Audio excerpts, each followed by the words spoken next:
Kunja-bihari, Radha-madhava, Kunja-bihari, Jaya Radha-madhava, Kunja-bihari, Kunja-bihari, Gopi-janna-vallabha, Giravardhari, Gopi-janna-vallabha, Giravardhari, Gopi-janna-vallabha, Giravardhari, Gopi-janna-vallabha, Giravardhari, Yashoda-nandana, Vrajajana,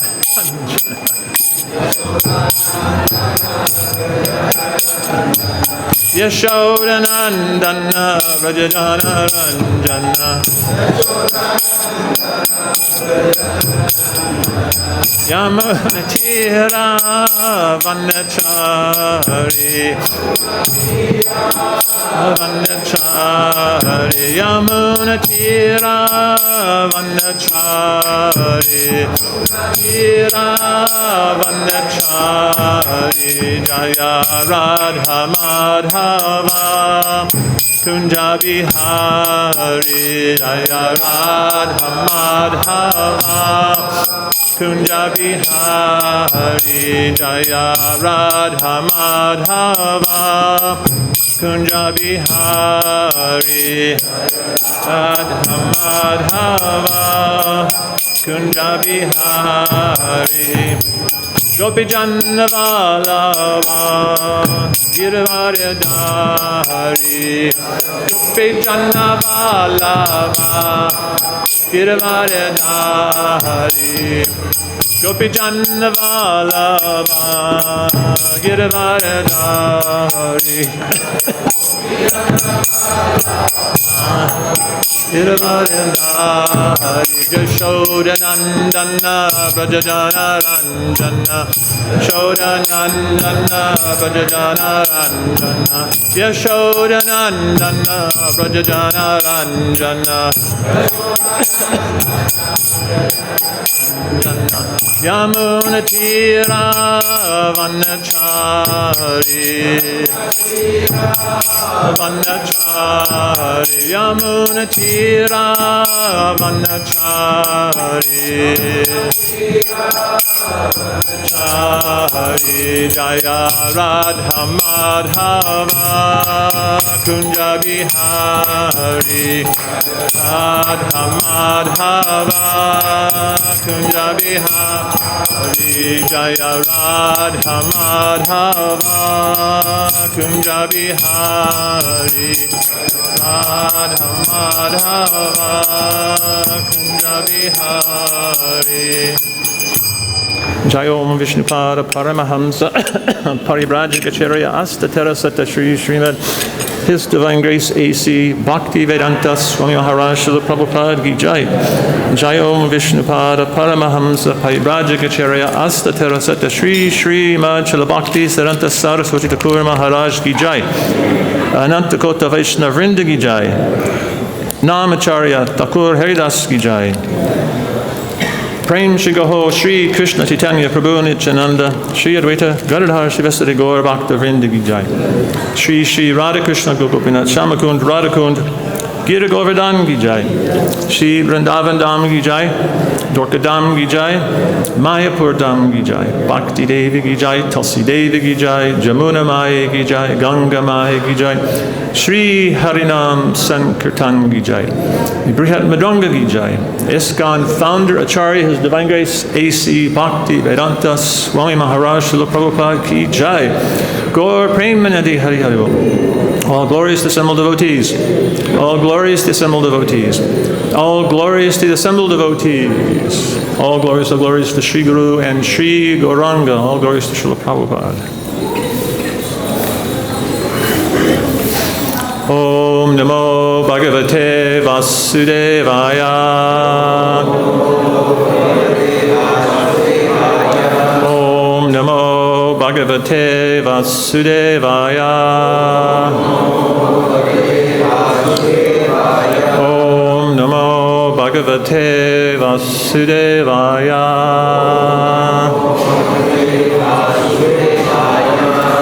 We are reading from Srimad Bhagavatam, Canto 10, Chapter 33, Text 8. Uccair, jagur, nṛtyamānā, rakta-kaṇṭhyo, rati-priyāḥ, kṛṣṇābhimarśa-muditā, yad-gītenedam, āvṛtam, uccair jagur uccair jagur nṛtyamānā, rakta-kaṇṭhyo rati-priyāḥ, kṛṣṇā-abhimarśa-muditā, yad-gītenedam āvṛtam, uccair jagur nṛtyamānā, rakta-kaṇṭhyo rati-priyāḥ, kṛṣṇā-abhimarśa-muditā, yad-gītenedam āvṛtam. Next, please. Jagur nṛtyamānā, kṛṣṇā-abhimarśa-muditā,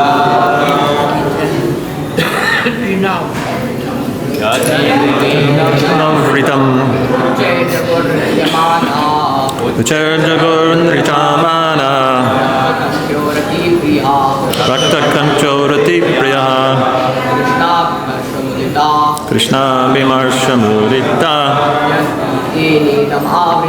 yad-gītenedam āvṛtam, uccair jagur nṛtyamānā, uccair jagur nṛtyamānā, rakta-kaṇṭhyo rati-priyāḥ, kṛṣṇā-abhimarśa-muditā, kṛṣṇā-abhimarśa-muditā, yad-gītenedam āvṛtam. Matajis. Uccair jagur nṛtyamānā, rakta-kaṇṭhyo rati-priyāḥ, kṛṣṇā-abhimarśa-muditā, yad-gītenedam āvṛtam, uccair jagur nṛtyamānā, rakta-kaṇṭhyo rati-priyāḥ, kṛṣṇā-abhimarśa-muditā, yad-gītenedam āvṛtam. Uccaiḥ, loudly, jaguḥ, they sang, nṛtyamānā, while dancing, rakta, colored, kaṇṭhyaḥ, their throats, rati, conjugal enjoyment, priyāḥ, dedicated to, kṛṣṇa-abhimarśa, by the touch of Lord Kṛṣṇa, muditāḥ, joyful, yat, whose, gītena, by the singing, idam, this entire universe, āvṛtam, is pervaded. Translation and purport by the servants of His Divine Grace, A.C. Bhakti Vedanta Swami Maharaj Srila Prabhupada.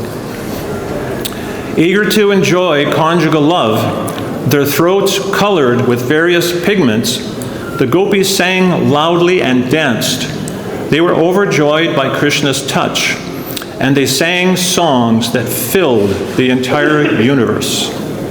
Please repeat. Eager to enjoy conjugal love.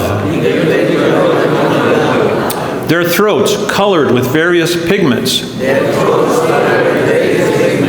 The gopīs sang loudly and danced.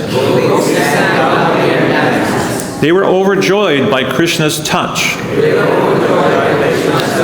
And they sang songs that filled the entire universe. Purport. According to an authoritative book on music called Saṅgīta-sāra, Tavanta eva raga surya vacho jīva-jātayaḥ teshu ṣoḍaśa-sāhasrī pura gopī-kṛtā vara. There are as many musical ragas as there are species of life. Among these ragas are 16,000 principal ones, which were manifested by the gopīs. Thus the gopīs created 16,000 different ragas, or musical modes, and these have subsequently been disseminated throughout the world. The words yad-gītenedam āvṛtam also indicate that even today devotees throughout the world sing the praises of Krishna following the example of the gopīs. Namo Vishnu Padaya Krishna Prashtaya Bhutale Srimati Bhakti Vedanta Swamani Namane Namaste Saraswati Devi Gauravani Pacharane Nirvashesha Shunyavadi Pashtacha Deshatarane Omaganatimarandasha Janan Janan Shalakaya Chakshurum Militam Jaina Tasmai Shri Gurave Namaha Mukam karoti vachalam pangam langayate girim yat-kripatamaham bande shigurum dinataranam. So this is a very sacred verse. Srila Bhaktisiddhanta Saraswati Thakur sometimes would comment upon the Rasa Leela, and he would say we should take this pastime and hold it above our head and worship it. And be very careful, because it's something extremely sacred. And I would like to pray to all of you. Srila Prabhupada, he described once in the Purport in Chaitanya Charitamrita that Krishna is very pleased when he sees the devotees assemble together to hear and chant his glories. And Prabhupada commented, even sometimes the devotees don't have realization. They don't have realization. But Prabhupada said because the devotees are somehow eager to try to serve Krishna, Prabhupada said that Krishna will give them the realization. So although I'm unqualified, and because you are very eager, sincere devotees, I'm praying that Krishna may somehow put some words in my mouth that may help you understand this transcendental subject matter. So I would like to attempt to say some things that Srila Prabhupada said about Sarup Siddhi, attaining one's constitutional position, and why that's important. Why that's important to understand Krishna's Rasa Leela and this principle of Sarup Siddhi. And at the same time, why it's something very confidential and has to be handled very, very carefully. And I'd also like to discuss how, through the principle of Guru Tattva, we can come to understand Rasa Tattva. So, first of all, it's very interesting. In 1971, in the courtyard of Radha Damodar Temple beside Sri Rupa Goswami's Samadhi, Prabhupada gave many lectures on Bhakti Rasamrita Sindhu, and there's recordings of these. You can hear them. They're very, very wonderful. And the first recording is very interesting. And in the beginning of that recording, within the first few minutes, Prabhupada starts talking about our constitutional position. And he said, all of us, every one of us, have a very unique constitutional position in relationship with Krishna. He said, it's all very unique. And he said, that is known as our Sarup Siddhi. And Srila Prabhupada said, how that is developed, Prabhupada gave, sometimes he could explain the most complex things in the most simple, precise, succinct manner. So Srila Prabhupada said this principle of understanding your constitutional position, he said it's something like sex desire. He said everyone has sex desire. He said the young boy and the young girl, he said when they become mature in age, he said sex desire manifests. No one has to teach them that. It doesn't have to be taught. It's something that when you become mature. So Prabhupada's indicating in the same way this understanding of the Sarup Siddhi, our constitutional position, it will come when we mature in devotional service. And Srila Prabhupada was elaborating there how, just like the woman, she gets married and she wants to have a baby. And a baby just doesn't come instantly. She has to become pregnant, and then the embryo develops in the womb after some time, and then eventually she gives birth. So Prabhupada was again indicating that this is not something you can rush to. You cannot artificially try to come to this position of understanding your eternal constitutional position. It's something that's revealed in time through maturity in devotional service. And there also Prabhupada is describing the importance of properly executing the process of devotional service. And he's also describing the importance of being determined in devotional service and executing the order of the spiritual master, and how our business is to preach. And many times Prabhupada would say that, in our quest for spiritual advancement, sometimes he would say we should not be concerned even with going back to Godhead. We should be concerned with executing the order of the spiritual master. And Srila Prabhupada actually commented in one purport that executing the order of the spiritual master is tantamount, it is non-different than seeing Krishna face to face. And he said how one can meet Krishna in the order of the spiritual master. So by following the order of the spiritual master, one will meet Krishna face to face. And there also in those lectures, Srila Prabhupada, he was talking about the importance of chanting the holy name, of chanting japa, especially in the holy Dham. Srila Prabhupada was saying that the holy name of Krishna is so sacred, something so sacred, so invaluable, that Krishna has given that to you. He's put that in all of our hands. And Srila Prabhupada was saying you should be extremely careful to chant this holy name attentively with devotion. He said, especially within the sacred Dham. He said it's very important to chant the holy name with attention and devotion. Speak closer? Okay. Closer, okay. Thank you. Is that better? Yes. Okay. So, if we study Srila Rupa Goswami's Bhakti Rasamrita Sindhu, it begins with the process of devotional service. And the potency of the process of devotional service, and the importance of avoiding the offenses against the holy name and the offenses in deity worship. That is extremely important part of the process of Vaidhi Bhakti. And again, in those lectures, Prabhupada is saying how first Vaidhi Bhakti and Raganuga Bhakti will manifest automatically in time. And at one time, Srila Prabhupada, he was given a report that in one of our temples there was a group of about 40 devotees.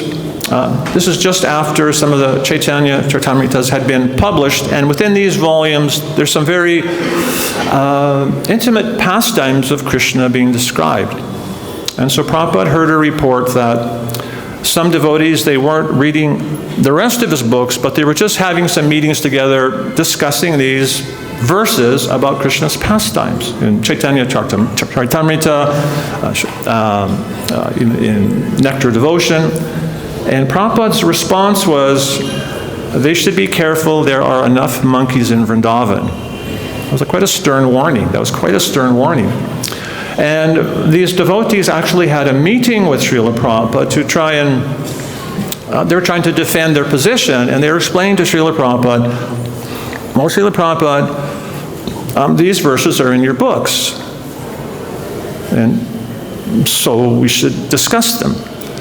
And Prabhupada said, it's just like you have a pharmacy, and there's many medicines in the pharmacy. But it's not that you go in the pharmacy and you just take any medicine. Some of those medicines, if you don't take them properly, could be fatal, could cause you some severe reactions. So Prabhupada said, there is a prescription of Rasa Lila, but he said for us, the prescription is Kurukshetra Lila. He said that is our prescription. Very important to understand the fundamental principles of devotional service and how to apply those principles in our life to root out all the material contaminations and eventually come to the platform of pure goodness. Pure goodness. Because Srila Prabhupada describes in the Bhagavad Gita, 14th chapter, how Krishna's nature is pure goodness, and to attain Krishna, we have to come to that platform of pure goodness, Shuddha Sattva. And that's not a cheap thing. That's not a cheap thing. At the same time, in one purport, Srila Prabhupada commented that even the neophyte devotee who engages in devotional service, he is understood to be on the Brahma-bhuta platform. So the Brahma-bhuta platform means beyond the modes of material nature. So we might think from that verse, well, if I'm engaged in devotional service, I'm beyond the modes of material nature, therefore I'm qualified to enter into Rasa Lila pastimes. But that verse Prabhupada's quoting, Brahma-bhuta, mam chayo vyabhacharina bhakti yogena sevate, when one engages in full devotional service, and there's no deviation from that full devotional service, even for a moment. So one is fully, completely, and wholly, and totally situated, not just in goodness, but in pure goodness. And I don't know about for you, but even for myself, I experience, especially when chanting japa, how difficult it is to become free from the modes of material nature. Even in the holy dham, sometimes you're chanting, you're falling asleep. So, is that one of the modes of material nature? Probably ignorance. And sometimes we're chanting, and my mind's thinking, what am I going to do today, and all these plans, and is that really chanting with attention? It's probably passion. And sometimes we get those moments of clarity where we actually begin to focus on the holy name. We begin to get that inkling of the taste. And that's what we want to strive for. Vishnujan Swami, many years ago, I remember him, always stuck in my mind, he read one translation of one Bhakti-Vinod bhajan, and the translation was, when will a day be mine, offenses ceasing, taste for the name increasing, when in my heart will your mercy shine? We have to pray like that to become free from these modes of material nature, to be able to enter into goodness, to begin to become qualified to understand the nature of these pastimes. So there, in the Bhagavatam, and Prabhupada said you shouldn't miss one word of the Bhagavatam. So it's important that we read that. We cannot enter into it, but we can read it, and at least we can appreciate how the gopis in Vrindavan had complete and total, unmotivated, unselfish love for Krishna. Their only desire was to serve Krishna. They cared nothing for their own pleasure. Complete, selfless love. Absolutely pure. At least we can go away with that understanding and hold the Bhagavatam on our head, and maybe some of that dust will fall and penetrate our consciousness. Extremely important. So, again, so how do we come to that platform? And as I mentioned, how Srila Prabhupada said that one can see Krishna through the order of the spiritual master. Prabhupada said that's tantamount to seeing Krishna face to face. How many of you here have been to Uttal Junction? Anybody here? Okay, if you haven't been here, go. I'm telling you, go. It'll change your life. That is where Srila Bhaktisiddhanta Saraswati Thakur gave his first instruction to Srila Prabhupada on his very first meeting, that you're an intelligent man, educated in the English language, you should preach the message of Lord Chaitanya in the English language all over the world. And Prabhupada said at that meeting, he accepted Srila Bhaktisiddhanta Saraswati Thakur as his guru, and he said he always meditated upon that. Even in his household life, he was meditating. How can I do that? Srila Prabhupada, he thought of that. I'm telling you, you have to go see this Uttal-danga. It's been restored, practically falling apart. It was practically like a disaster area. And there was some business magnate who purchased it, and he wanted to tear the whole thing down and make it into a high-rise apartment. And somehow the devotees realized the importance. We have to claim this property somehow. So there was a great, if you go there, the devotees there will tell you all the intrigues that went on to get the title to their property. Interesting side note, the person that purchased that property and did not want to sell it, his name was Shishupal. But somehow by Krishna magic, the devotees got the deed to that property. So Srila Prabhupada, he took that instruction, and he always thought of fulfilling the order of his guru. So what does that mean, fulfilling the order of the guru? And I had an experience in 1977. I was here when Srila Prabhupada departed the planet. I was here for the installation of Prabhupada in the Samadhi here, for the installation of the Pushpa Samadhi in Mayapur in 1977. It was an extremely impactful time in my life. And at that time, every single class was just Prabhupada Gita. You were here. Every class was just about Prabhupada. And everyone was so absorbed in Srila Prabhupada. So I went back to Canada. The first day I'm back in the temple, I walk in the temple room, and there's a gentleman sitting on the floor in the prasad room. So I just naturally thought, I'll sit down by this man and tell him about Srila Prabhupada.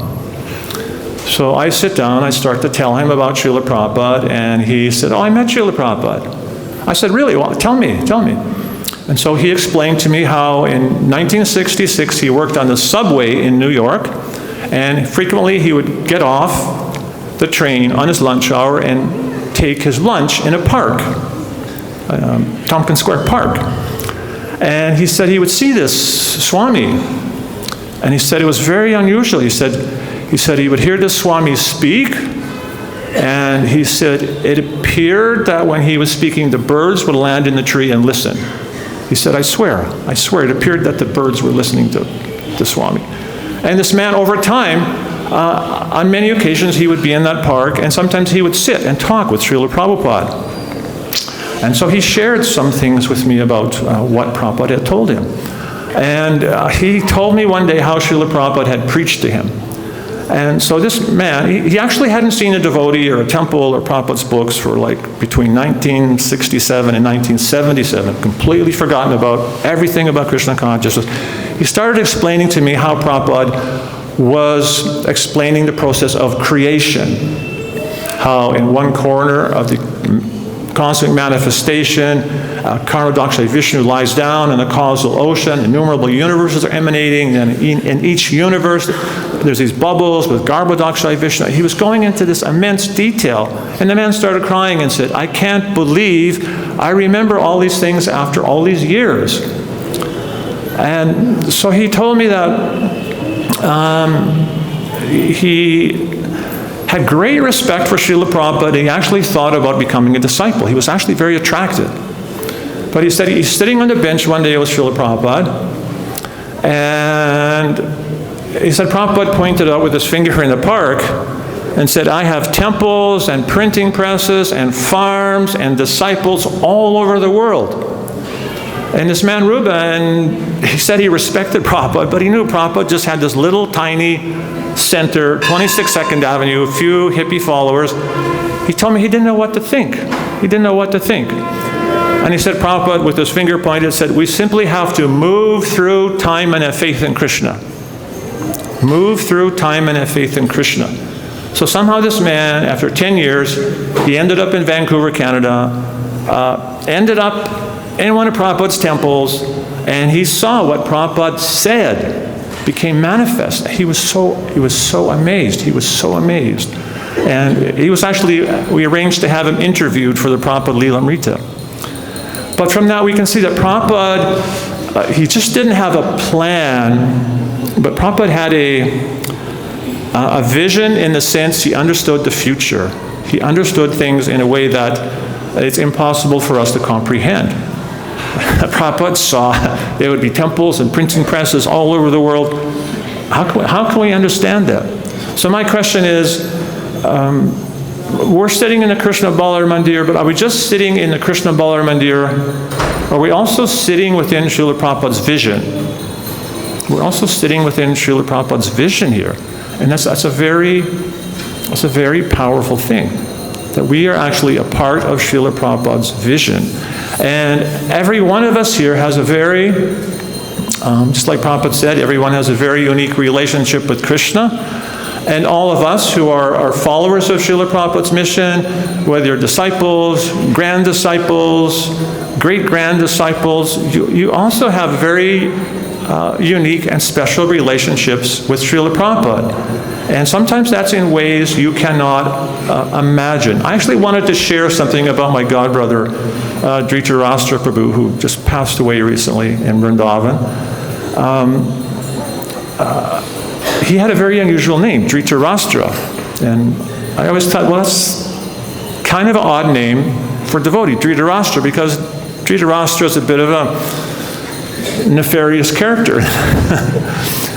But I never wanted to ask him that question. Anyway, 5-6 years ago, somehow he told me the story how he became a devotee. And so he was a hippie who was living on the beaches in California, and he had heard about there was some Swami who was in Los Angeles. And so that registered in his mind. And then sometimes later he saw a poster that A.C. Bhaktivedanta Swami is going to be giving a lecture on Watsika Avenue Temple, Los Angeles. And he just saw the poster, and then he went to sleep on a beach that night. And he told me he just woke up wide awake in the middle of the night after having a dream about Prabhupada. And he said he just jumped up and he realized, I have to go see this man. I have to go see this man. So he just started running like a madman to get to a bus station, somehow get to Los Angeles. He found his way to the temple, and he heard Srila Prabhupada speak. And he told me when he heard Srila Prabhupada speak, Dhrit, as he was affectionately called, told me, he said he realized my life is a mess, and I'm crazy. He said, I'm just literally crazy. And then after the program, he went out to Los Angeles. He didn't go back to the temple, and he ended up in a house with some hippies. And one of the hippies gave him this book and said, well, someone gave me this book, but I cannot understand it. You should read it. Srimad Bhagavatam, 2nd canto. So Dhritarashtra starts reading this Bhagavatam. He comes to the pastime of Dhritarashtra, Vidura preaching to Dhritarashtra to quit home and go to the forest. And he was moved by that. And then he read about the Pandavas retiring timely and going north. And Dhritarashtra told me, he said, that's it. That's what I have to do. I have to go north. So he told me he grabbed his backpack, got out on the highway, and started hitchhiking north. He ended up in Canada, ended up in the Vancouver temple, and after some time he got initiation, and Srila Prabhupada gave him the name Dhritarashtra. So how did Prabhupada know that? Prabhupada had a very intimate understanding of all his followers and disciples in ways that we cannot imagine. So we all have this great, meaningful and deep connection with Srila Prabhupada, and it's something we very much want to cherish and appreciate. Sometimes when my wife and I travel, people tell us, second generation devotees and newer devotees say, we see Prabhupada through you. And I usually tell them, we see Srila Prabhupada through the things that you are doing. We were just in Bangalore earlier, January, and I didn't know there was 3 ISKCON temples there. No idea. Amazing projects. That was so inspiring. See, that's Krishna magic. That was like Prabhupada inspiring these devotees. In Calcutta, somehow the devotees got 25 acres of land on the edge of the city. It's impossible to get that amount of land. Somehow they got 25 acres, and part of it's in the city, part of it's out of the city, because part of it's out of the city. They can have a goshala there. It's like Krishna magic. It's Krishna magic. You see Prabhupada manifest these things. Even the boat festival here was such a glorious, wonderful festival. And being a head pujari and understanding what goes on behind the scenes and organizing festivals in terms of the pujaris and the management, it's like a tremendous amount of organization that goes on. And then you see such a wonderful experience all the devotees had. That's the Krishna magic. Shamasundar and Jamuna and Malati would always talk about this Krishna magic. Krishna magic is here. It's here. And if we can somehow try to understand ourselves, what small thing, even one small thing I can do to help Srila Prabhupada's mission. Prabhupada commented that by the order of the spiritual master, one can accomplish more than one can by his own ability. So because this is not just a mundane movement, because this is a part of Prabhupada's vision, if we can place ourselves in that vision and find some service we can render towards that mission, that Krishna magic can happen for all of us. And so that Krishna magic, we can see how Krishna is actually manifesting his mercy in the activities of the devotees. It's something very, very powerful. And another thing I want to touch on in terms of the possibility remotely of one day being able to understand the intricacies of Krishna's pastimes, or even entering into Krishna's pastimes. Something. If you ever have the opportunity to listen to the Krishna book dictation tapes, they're actually quite amazing. In some of those recordings, Srila Prabhupada's discussing Krishna and Balaram fighting with the demons. And it doesn't just sound like Prabhupada's dictating, it actually sounds like Srila Prabhupada is a news reporter seeing that event take place. And Prabhupada's voice is so excited and lively, and you realize, oh, Prabhupada is there. He's actually seeing that. It's such a powerful thing. So that's something very remote from us, but again, we should understand that that is the long-term goal, to become purified, to understand that. And again, it's by the process of devotional service. And a very important part of that process, from my experience in working with many devotees, is Rupa Goswami's 6 loving exchanges, which are to reveal your mind in confidence and hear in confidence, to accept prasadam and give prasadam, and to give gifts and accept gifts. They're very important, very powerful spiritual processes. Everyone here, we probably take prasadam at least 1,000 times a year. We're nourished by that, enlivened by that. That sustains us. And it's a very powerful spiritual process. And giving gifts and accepting gifts, we all do that sometime. And giving gifts sometimes can even just mean expressing appreciation. Appreciation to the pujaris and the managers and the devotee in the shoe room there who's been looking after the Vaishnava shoes for over 20 years. You can express some appreciation to them. And it's not that they need aggrandizement, but devotees are nourished by that. It's very nourishing for devotees. We had one god sister who, she did a service of running a Sunday school for 2 years. And after 2 years, she came and said, I can't continue this anymore. And so we asked, well, what's the challenge? What's the difficulty? And she said, I did this for 2 years, and not one parent ever came and said, well, thank you for looking after my kids. So after all that time, she just felt, well, maybe no one appreciates this, so why bother doing it? So expressing appreciation, it's a very important gift we can give to everyone. It's actually very empowering and very encouraging. And then these 2 recommendations are revealing your mind in confidence and hearing in confidence. Those are the 2 exchanges we probably do the least. You could ask yourself, how many times in the last year have I really, in a close, heartfelt way, revealed my mind and heart to someone? Or in the last month? Or in the last week? How often do we do that? It's a very important recommendation by Srila Rupa Goswami. Srila Prabhupada, he defined it once as, he said, Prabhupada said, if I'm having some difficulty, I go to some friend in confidence and I reveal my mind that I'm having this difficulty. And just by doing that, expressing your challenges, your hopes, your aspirations, your goals, you don't feel alone. You don't feel alone, and you feel relieved that you're able to express that to somebody. It becomes very empowering.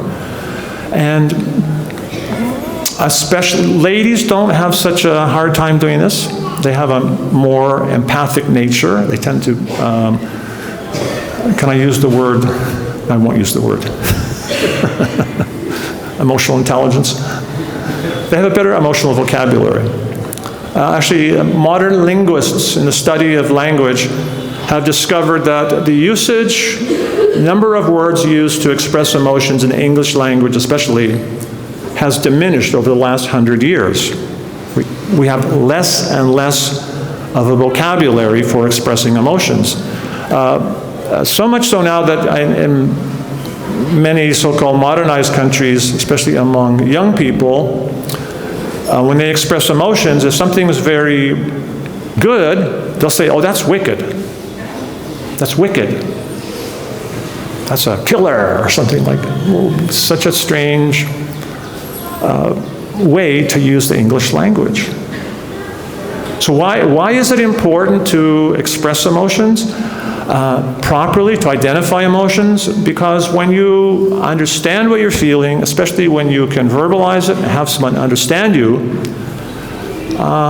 you do feel that relief. I don't feel alone, and someone understands me. And it's like a weight off your shoulder. And prior to COVID, there was another, it was called an international health crisis, and it wasn't a pandemic.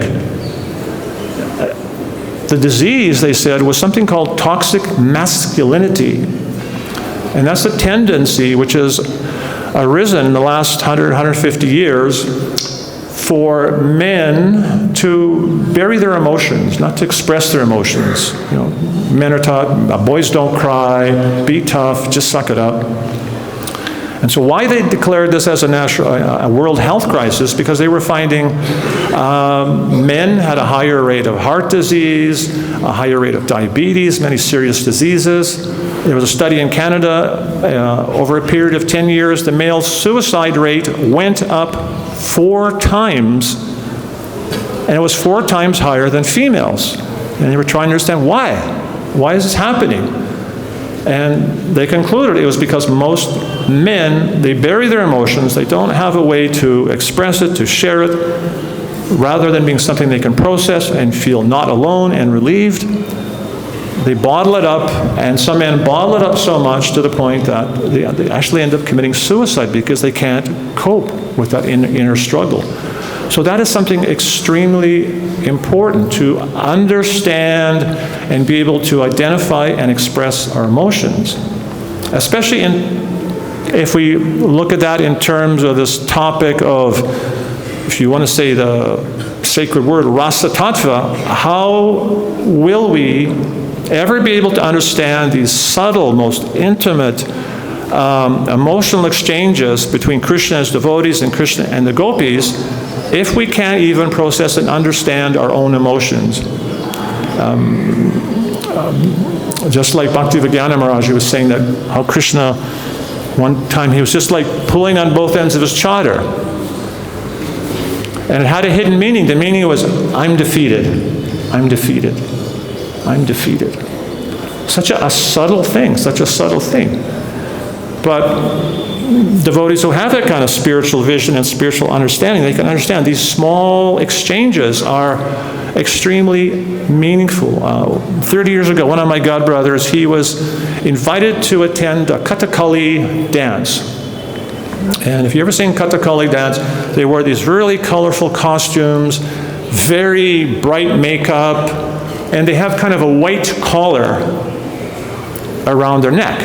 And I always wonder, well, what's the white collar for? And the reason they have this white collar is because generally, traditionally, those dramas would be performed, they would be 8-hour performances, which would go on into the night, and it would be lit by lamps. And so those collars would reflect the light onto their faces so the audience could see the subtle emotional expressions that the performers were doing in his dramas. And my godbrother said he couldn't pick up on anything. And then eventually some Indian gentleman was kind of letting him know what was going on. But he said during their performance, the audience was going, oh, ah, ooh. They were picking up all these subtleties. So within Krishna's pastimes, there's so many very subtle, powerful exchanges of love and devotion and emotion.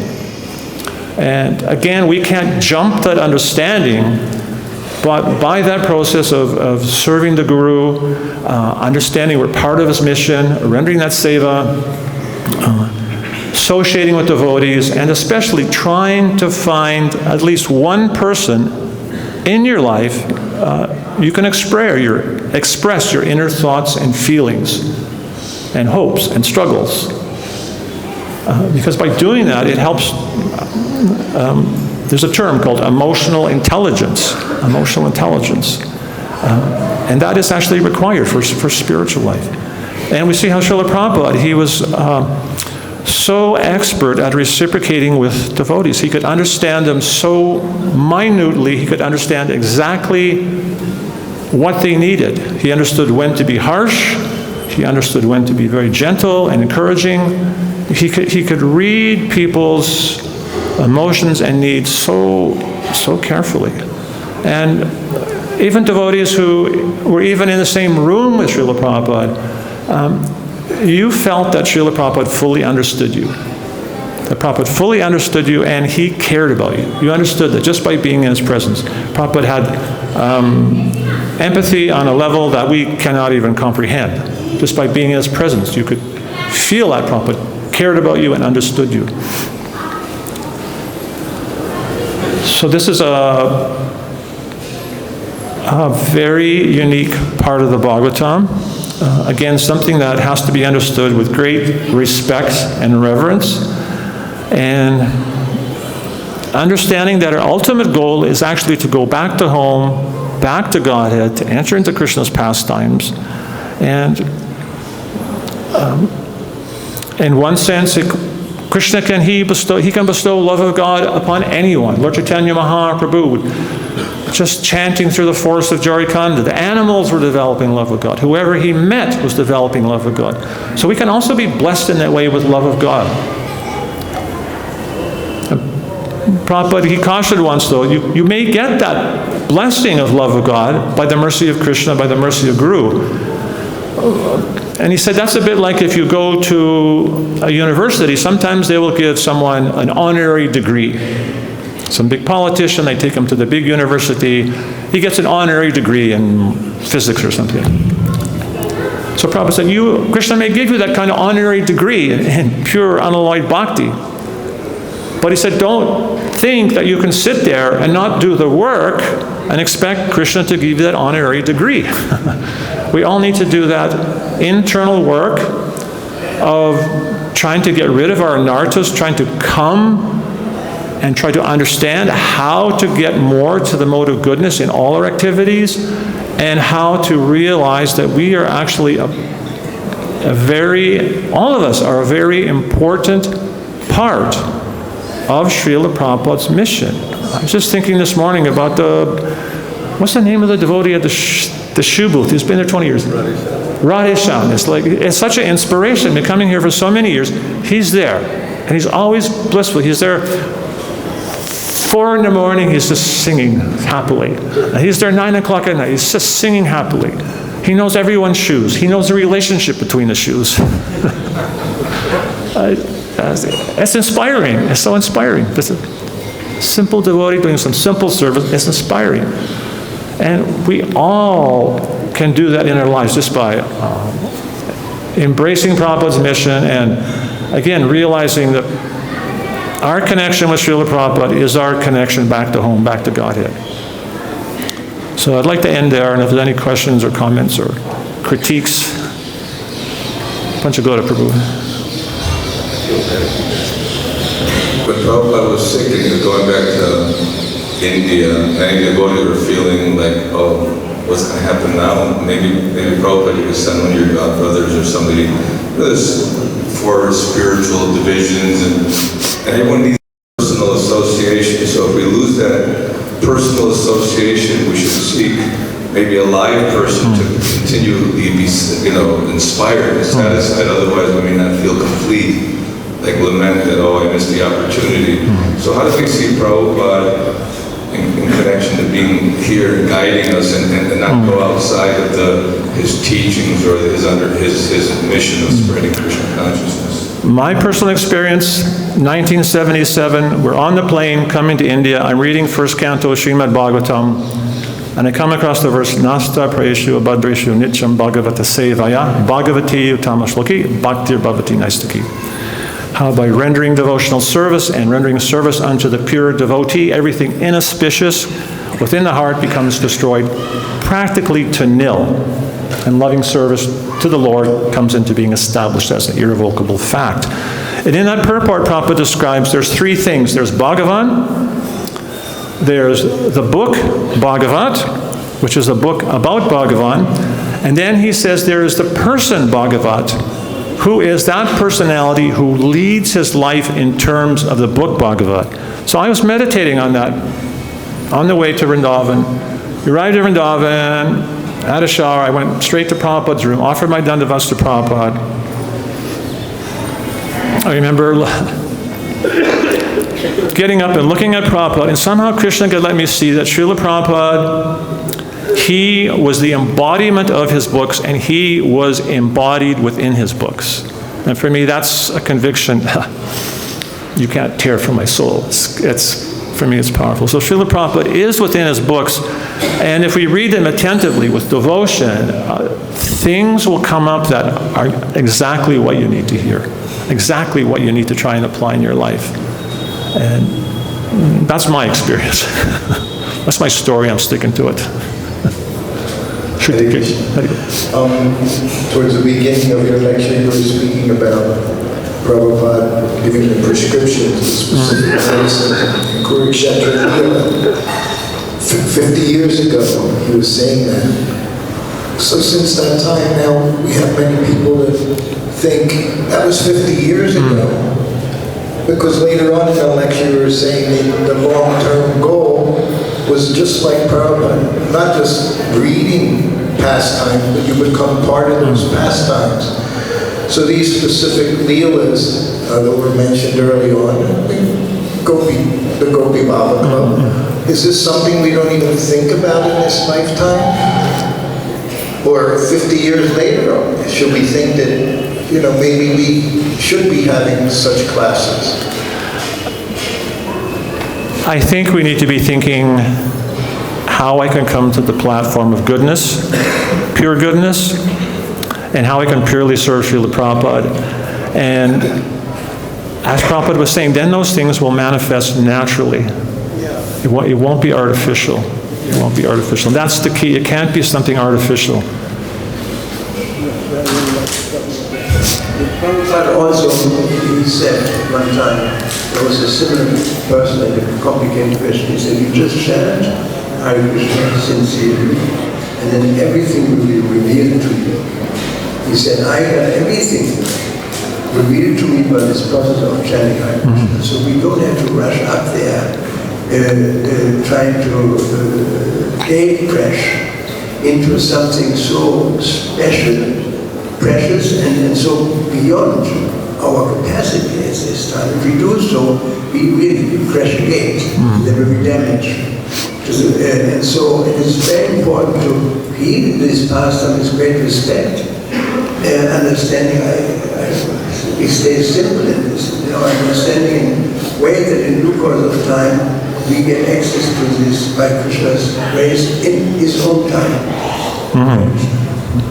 I remember several years ago at the Leadership Sangha in Mayapur, there was these big banners with different quotes, and there was one by Srila Bhaktisiddhanta Saraswati Thakur, which was describing the potency of the holy name, and it was saying that how by chanting the holy name, all the intricacies of the philosophy will be revealed by chanting the holy name.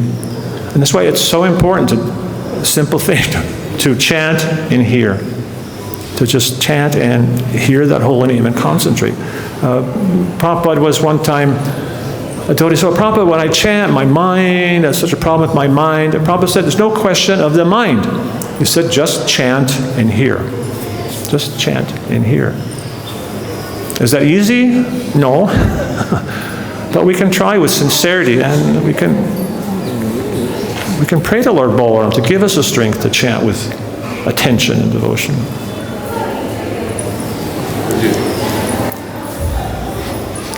Sometimes we have bad experience with ISKCON management. We say, I don't like ISKCON, or I'm leaving ISKCON. So how do we divide ISKCON from Prabhupada? And what is Prabhupada and ISKCON? How are they separate?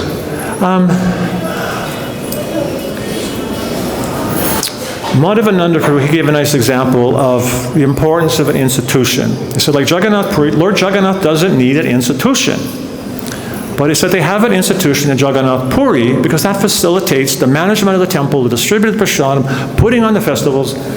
It facilitates that. That's a very important part of Jagannath's pastimes. So the management, I think sometimes like the management is like our bones, the bones of our body. If we didn't have bones, we would just be a little blob on the floor. But the management is an extremely important structure that keeps our society organized and moving forward and ensuring that we're following Prabhupada's direction. So that governing body, that skeletal structure, is extremely important. And our sadhana and our spiritual life, that's actually the life force within that. And also, as much as the managers are also cultivating that spiritual life force, then that whole body has such a great dynamic. So, sometimes I see two devotees, they're frustrated with ISKCON, but is it that ISKCON is frustrating, or is it that Krishna's put me in some situation, maybe he wants me to develop some humility and tolerance. Maybe he wants me, instead of complaining, to try to find some small thing I can proactively do to make Prabhupada's movement better. Because complaining does not help. Complaining doesn't help anything. Complaining doesn't help. So I think we all have to see that within ourselves. ISKCON is Srila Prabhupada's instant. Go to Uttal-Danga. Go. You have to go. You'll change your life. That was the birthplace of the International Society for Krishna Consciousness. It was the vision of Srila Bhaktisiddhanta Saraswati Thakur. It was the part of the vision of Bhaktivinoda Thakur. In 1977, I went on the balcony, Bhaktivinoda Thakur's home, across the jungle. You couldn't see anything but jungle. Then over the years, you could start to see the spire, the samadhi, and now you can see the TOVP. That was his vision. That was a part of his vision. So this ISKCON, despite the faults, despite the difficulties, that's Srila Prabhupada's vision. And our duty is to somehow find ways to work together to make it function as best as we can. There's always going to be problems. There's always going to be differences of opinion. But what can we do as individuals to make a better ISKCON for Srila Prabhupada? Does that answer the question? So I think I should end here so devotees can go for devotee prasadam, otherwise they'll be in line with everyone. Thank you for your attention. Hare Krishna. Śrīla Prabhupāda ki Jai. Grace Partha Prabhu ki Vaishnava Sangha ki jai.